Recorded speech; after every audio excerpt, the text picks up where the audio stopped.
भूषणं महावीरं संवत्सरयणनिलयम् अयडिसमुत्कीर्तनं पुच्छम्।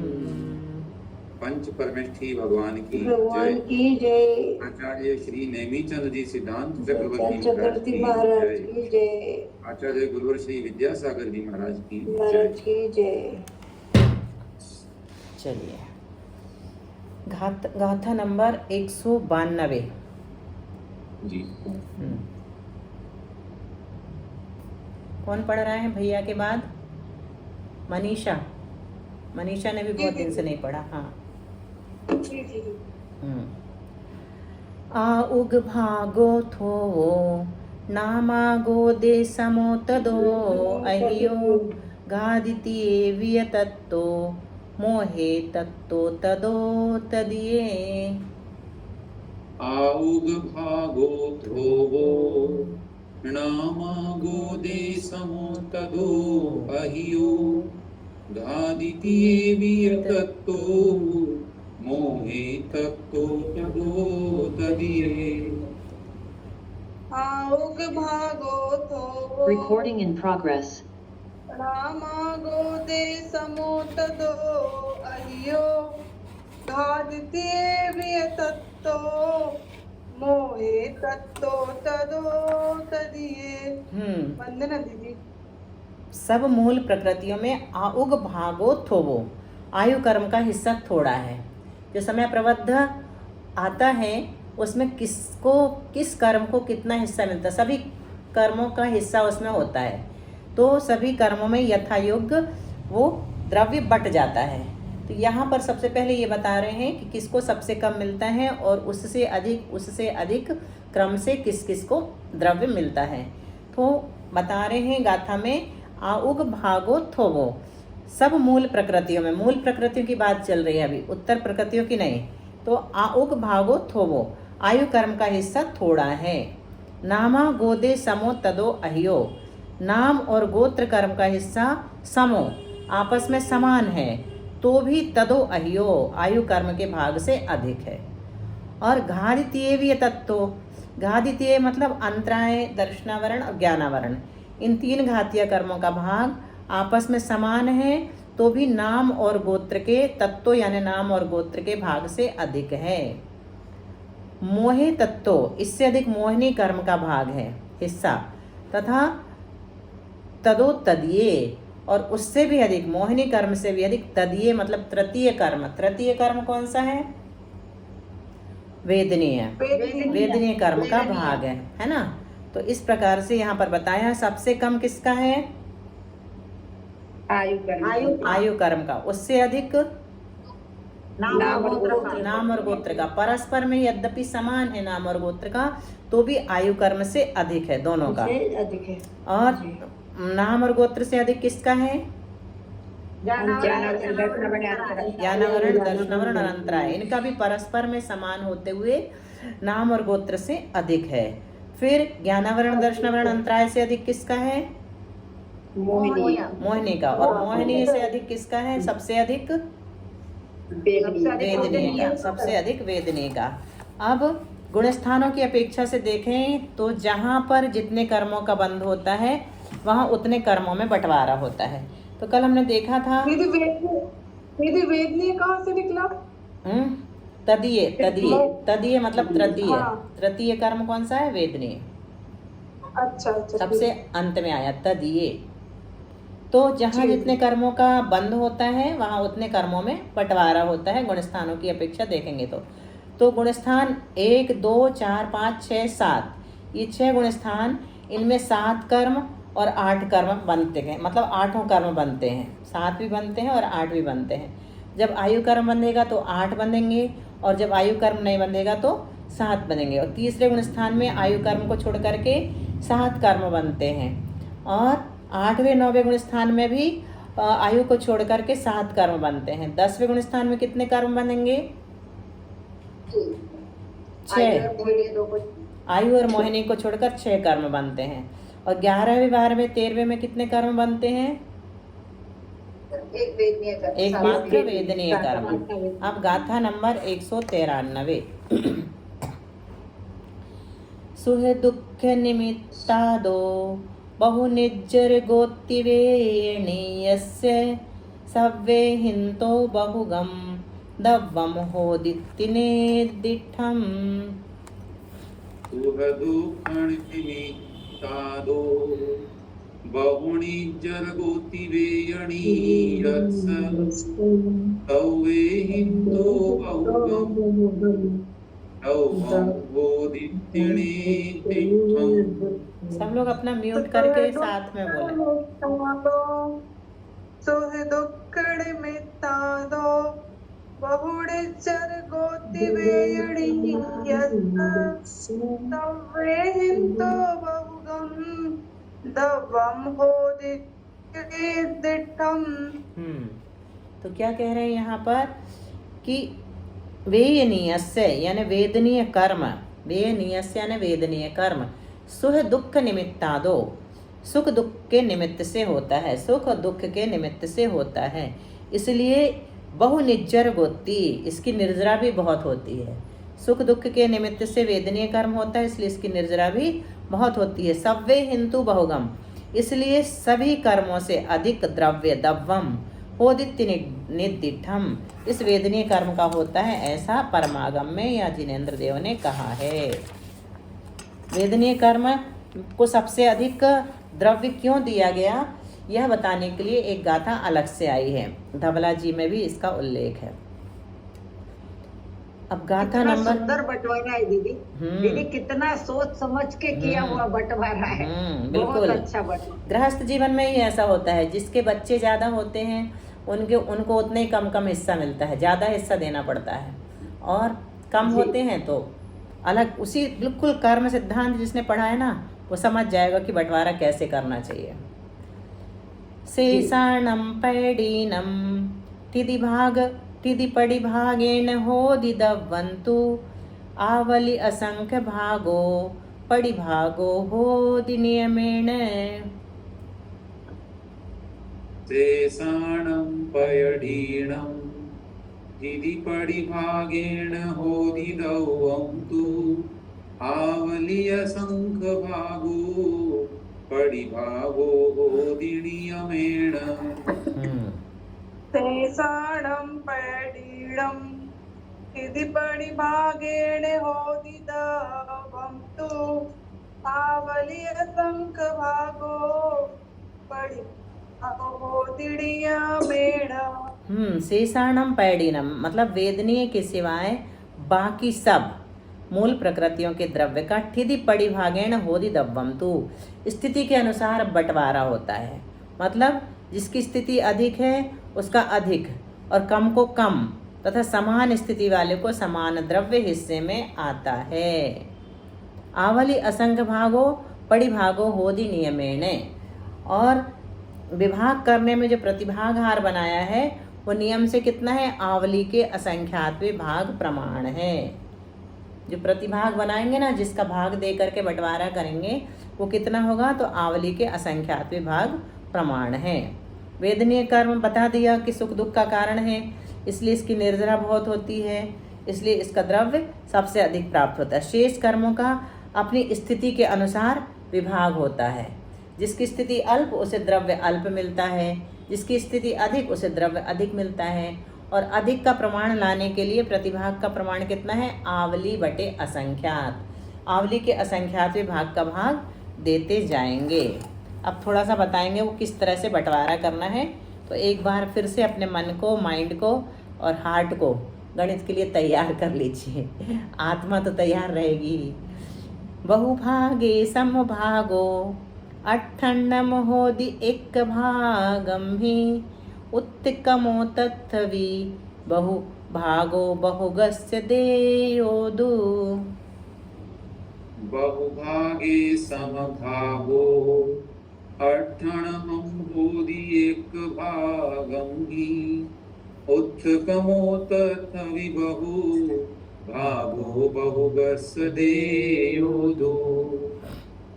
बहुभागे समभागो अट्ठण्णं होदि एक भागं हि उत्तकमो तत्थवि बहु भागो बहुगस देयोदु। देखिए अब कैसे बंटवारा होगा, यहाँ पर बता रहे हैं कि बहुभागे समभागो, बहुभाग का समान भाग करके अट्ठन्नम होति एक भागम में, अट्ठन्नम यानी 8 प्रकृतियों को देना। बहुभाग का तो समान भाग कर लेंगे, अभी उदाहरण के माध्यम से समझ में आ जाएगा कि कौन सा बहुभाग है और कैसे उसके समान भाग करना है। तो बहुभाग का समान भाग करके 8 प्रकृतियों को देना, 8 कर्मों को पहले एक बराबर दे देना। फिर बचे हुए का एक भागम में मतलब एक भागम में मतलब बचे हुए एक भाग में क्या करना, उत्तकमो यानी पहले कहे हुए क्रम से तथ्य भी बहुभागो, आवली के असंख्यात भाग का भाग देते जाना है। बचा हुआ जो एक भाग है, जब मतलब कुल द्रव्य जो है अपने पास उसके 2 हिस्से कर लिए हमने, एक भाग और बहुभाग। उसी तरह से निकालेंगे प्रतिभागार का भाग दे करके, है ना। तो जो निकला बहुभाग उसको 8 कर्मों में समान रूप से बांट दिया, और जो एक भाग बचा उसमें आवली के असंख्यात भाग का भाग देते चले जाएंगे। तो उसमें भी जो बहुत द्रव्य वाला हो उसको बहुभाग देना, बहुभागो बहुगस्य देयोदु, जो बहुत द्रव्य वाला हो उसको बहुभाग देना है। ऐसा अंत तक प्रतिभाग करते जाना है। अब देखिए इसका उदाहरण सहित चार्ट दे रहे हैं यहाँ पर, बहुत अच्छी तरह से इससे आपको समझ में आ जाएगा। भैया चार्ट थोड़ा ऊपर कर दीजिए, यहीं से। समय प्रबद्ध बटे प्रतिभाग, समय प्रबद्ध में हमने क्या किया, प्रतिभाग का भाग दिया। प्रतिभाग कितना बताया है, किसी को आया समझ में?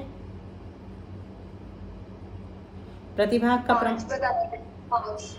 नहीं, 5 तो अंक संदृष्टि में, अब भी गाथा में बता के आए ना, गाथा नंबर 194 में। हाँ, आवली का असंख्यातवा भाग। तो ये आवल 5 समय प्रबद्ध बटे प्रतिभाग। समय प्रबद्ध तो हमें मालूम है कि किसे कहते हैं, मतलब अनंत परमाणुओं का समय समय प्रबद्ध कहलाता। उसमें हमने क्या दिया, क्या किसका भाग दिया, आवली के असंख्यात भाग का भाग दिया। इस साइड जो ग्रीन कलर में लिखा है वो अर्थ संदृष्टि है, और जो यहाँ लिखा है वो अंक संदृष्टि। अंकों में जो लिखा है वो क्या है, अंक संदृष्टि। तो दोनों को एक साथ समझना है हमें, है ना। तो सबसे पहले देखिए समय प्रबद्ध में हमने क्या दिया, प्रतिभाग का भाग दिया। प्रतिभाग मतलब आवली के असंख्यात भाग का भाग दिया।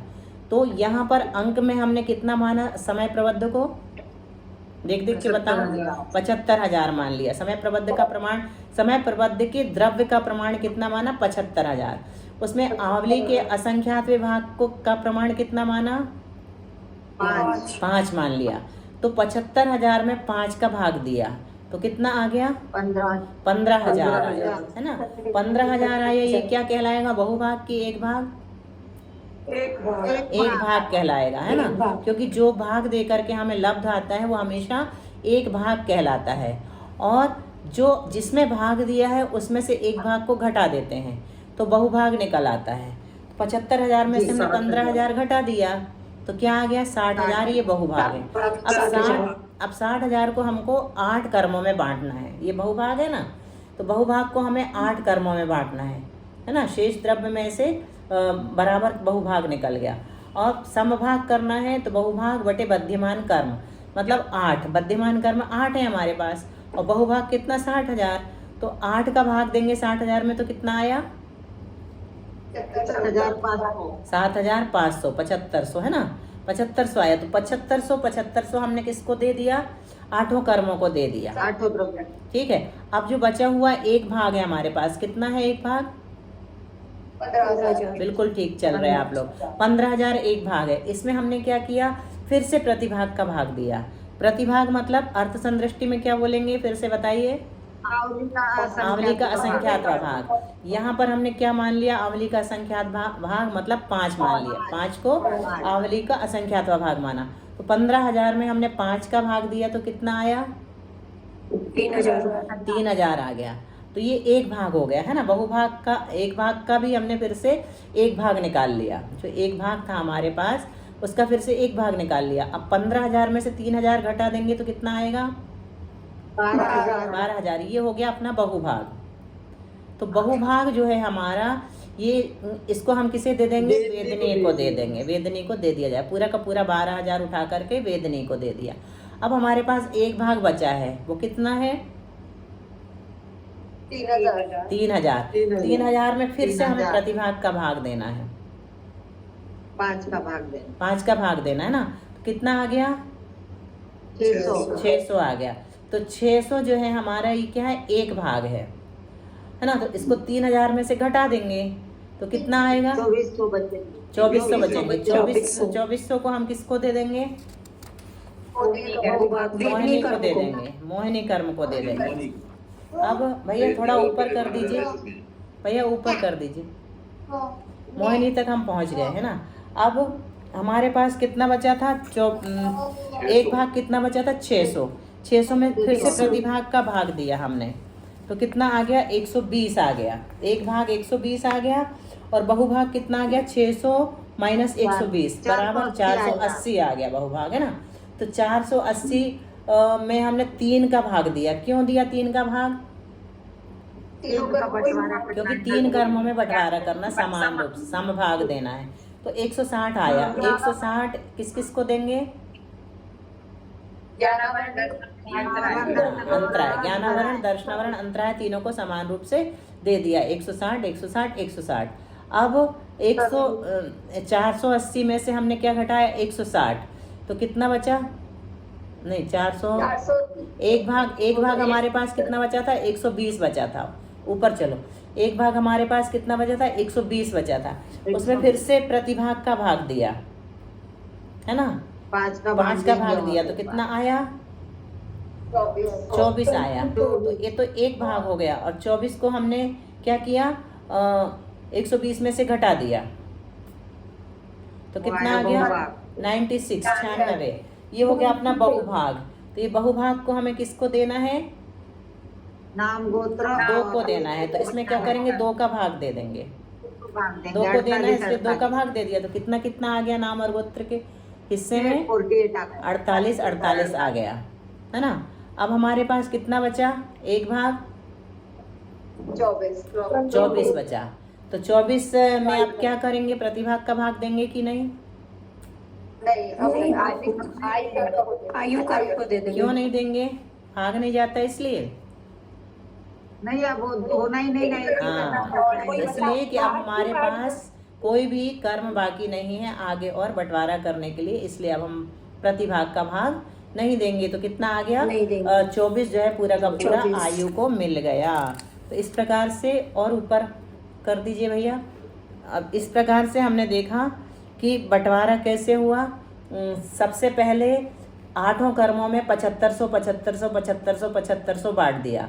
वेदनीय, मोहिनी, ज्ञानावरण, दर्शनावरण, अंतराय, नाम गोत्र और आयु, है ना। सबको पहले बराबर बराबर दे दिया प्रतिभाग का भाग दे करके जो बचा था। फिर बाद में पहली बार हमने किसको दिया? वेदनीय को कितना दिया? 12,000। फिर उससे कम मोहिनी को दिया 2400। फिर उससे कम ज्ञानावरण को दिया 160। फिर 160 दर्शनावरण, 160 अंतराय, नाम और गोत्र को 48 48 और आयु को 24। तो इस प्रकार से वेदनी का द्रव्य हो गया 19,500, मोहिनी का हो गया 9900 और ज्ञानावरण का 7,660, दर्शनावरण का भी इतना ही 7,660 और अंतराय का भी इतना ही 7,660, नाम और गोत्र का भी बराबर 7,548 7,548 और आयु का 7,524। यहाँ पर कहीं कहीं हमें प्रतिभाग रूप द्रव्य अधिक दिखाई दे रहा है, पर वास्तव में गणित में ये क्या होता है? अल्प अल्प होता है, बहुत अल्प होता है। गणित में सब अनंत होते हुए भी एक दूसरे से बहुत छोटे होते हैं। ठीक है। 75 कैसे दिए संभाग? 75 सबसे पहले हमने क्या किया? सब हमारे पास कितना द्रव्य था? टोटल कितना था? 75,000। 75,000 में हमने 5 का भाग दिया। 5 का भाग दिया था। हाँ, कितना आ गया? 15,000 आ गया। 15,000 क्या है? एक भाग है। फिर बचा कितना था? निकाल दो। बचा कितना था? 60,000। तो 60,000 में हमने किसका भाग दिया? 60,000 में किसका भाग दिया? 8 का। तो आ गया 7500। 7500 7500 सबको दे दिया। ठीक है। और जो दादा में उल्टे दिए थे कर्म आयु फिर नाम गोत्र फिर दिए फिर मोहिनी वे। हाँ, तो अपन को सबसे कम देना है ना आयु को, जो सबसे कम हिस्सा बचा वो आयु को दे दिया। नीचे से शुरू करेंगे देते समय, सबसे कम ऊपर जाएगा अपना, सबसे अधिक अधिक नीचे तक चला जाएगा। अब गाथा नंबर 196, समय हो गया। तो 9:05 हुए हैं इसके हिसाब से, तो कक्षा के हिसाब से कि ये तो पूरी चलती रहेगी 40 मिनट तक। इसलिए अपने को कब बंद करना है ये देख लें। इतना ही रख लेंगे ताकि सबको एकदम से वो भी नहीं, हाँ, समझ में आ जाए, है ना। जी जी। वैसे ठीक तो हो जाता है। ये गाथा ले कल से सकते थोड़ा हैं दीदी, ये वाली गाथा ले सकते ये कर हैं। लीजिए, कल से कंट्रोल करेंगे क्लास को, तो 8:30 से बिल्कुल शुरू हो जाएगी। भाई साहब आप कोशिश कीजिए ना संस्कृत की किताब मिल जाए। कल तो 14 है भैया जी, है जी। कल चतुर्दशी है। हाँ, चतुर्दशी तो वो पूरी 1 घंटे चल जाएगी, यही मतलब 40 मिनट पूरी क्लास। पूरी चला लेंगे जी। हमारे यहाँ परसों है चतुर्दशी भाई साहब, शुक्रवार की कर रहे हैं हम लोग। क्यों?